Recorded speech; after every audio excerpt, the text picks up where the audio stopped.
Hi friends! I'm outside today and I wanted to share something with you that I thought was so cool and so interesting. I came outside for a walk and all of a sudden I saw lots and lots of snails. They were crawling all around and I wanted to share some really cool facts that I learned about them today. So I hope you enjoy, and at the end, Tamara's going to read you a really cute story all about snails. I wonder if you have any garden snails in your backyard or in your garden. That's where they like to be. Have fun, friends. We usually see snails that live in our backyard or our garden, but there are actually thousands of different kinds of snails that live all over the earth. You can even find them in the desert where it's really hot and dry, or in the ocean. And depending on where snails live, they'll change colors. Some are yellow, orange, red, white, gray, or brown. These snails are brown. Most garden snails are called herbivores, which means they like to eat things like plants and leaves and grass and flowers, and sometimes they'll eat things like tree bark and fruits from a tree. This is why you might find a lot of garden snails in your, garden or your backyard. In order to eat, snails don't chew their food like we do. They actually have thousands of teeny tiny little teeth right on their tongues. And instead of chewing, they use all those teeth to tear and to rip the food into tiny little pieces, and then they can swallow it. As you can see, snails are one of the slowest animals on Earth. It takes them a really, really long time to get anywhere. That must mean when they're hungry, it takes them a long time to fill up their bellies. Do you see how the snail is creeping along in the garden? I wonder where he's going. Where do you think he might be going? It looks like this snail is climbing over the wall and trying to get to some food that he would like. Maybe some leaves, some grass, maybe a yummy flower. I wonder what he'll have for lunch. Can you see those tentacles? Those long, skinny things coming out of their heads? The upper tentacles have their eyes so they can see where they're going. The lower tentacles have what's called olfactory organs, which is a really fancy way of saying that's how they smell. They use those tentacles to smell food, like plants and leaves and tree bark. Remember we talked about what they eat? They sniff it out, and that tells them which direction to go in. Just like you, when snails grow, so do their shells. As they get bigger, their shell gets bigger. And sometimes when they get scared, they can curl up their whole body and hide inside their shell. We love to play outside when it's nice and warm and sunny, but snails are different. They're called nocturnal, which means they like to do all of their exploring and eating at nighttime when we're sleeping. For some reason, they don't really like the sun, so they'll come out on a really cloudy day. Thanks for watching, friends. I hope you enjoyed learning all about my garden snails. Now it's time to hear a story about snails from Tamara. I hope you enjoy.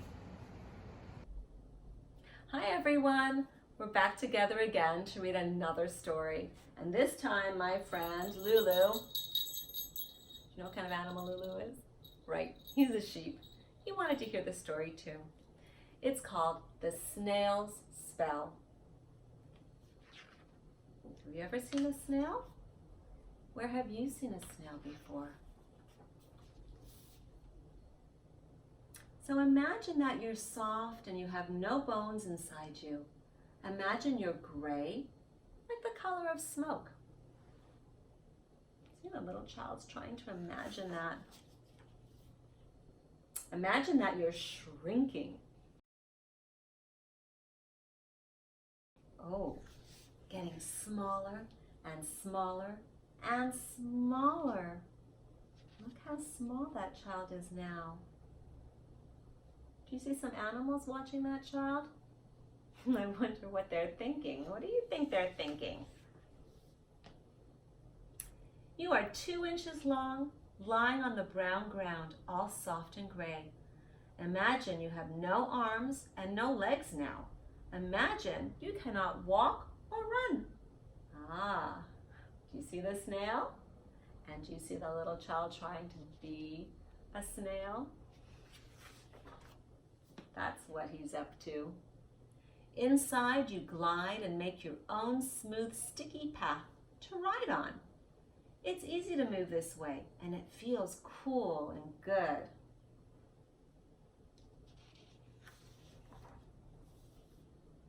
You have a head and a mouth with rows of tiny teeth, but your teeth are on your tongue.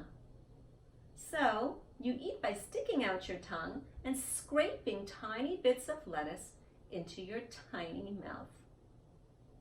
Do you see the snail? Yes, on the lettuce, and so is the little child. The animals are still watching. As you glide slowly on the damp brown ground, you touch everything with two short feelers.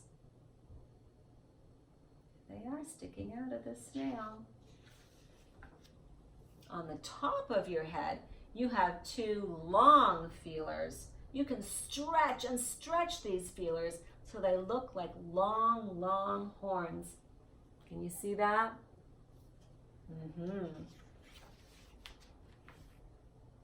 Your small black eyes rest at the tips of these feelers. One eye sees the brightness above, and the other feeler curls around a lettuce leaf. Now you can see the darkness there. You see that snail with the little child?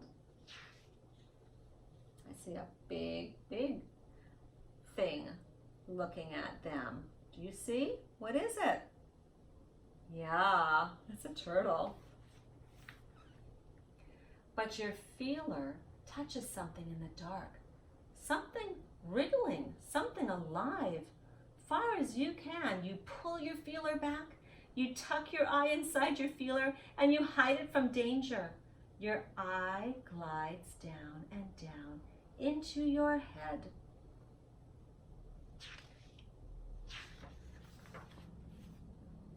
When you feel safe, your eye glides up and up to see your world again.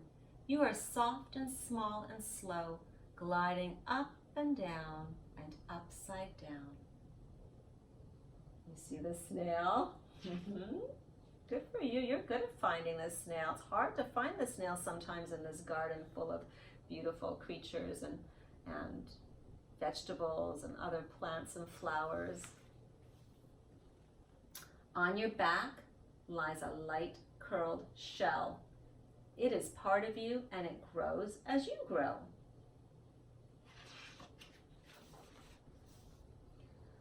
Whenever you want to rest, you have a place to go.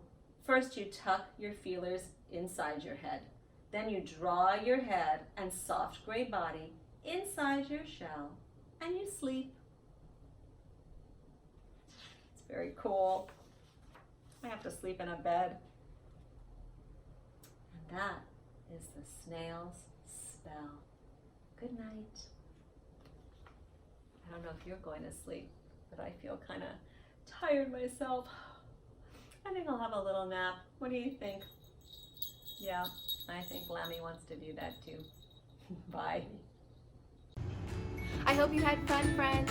See you next time.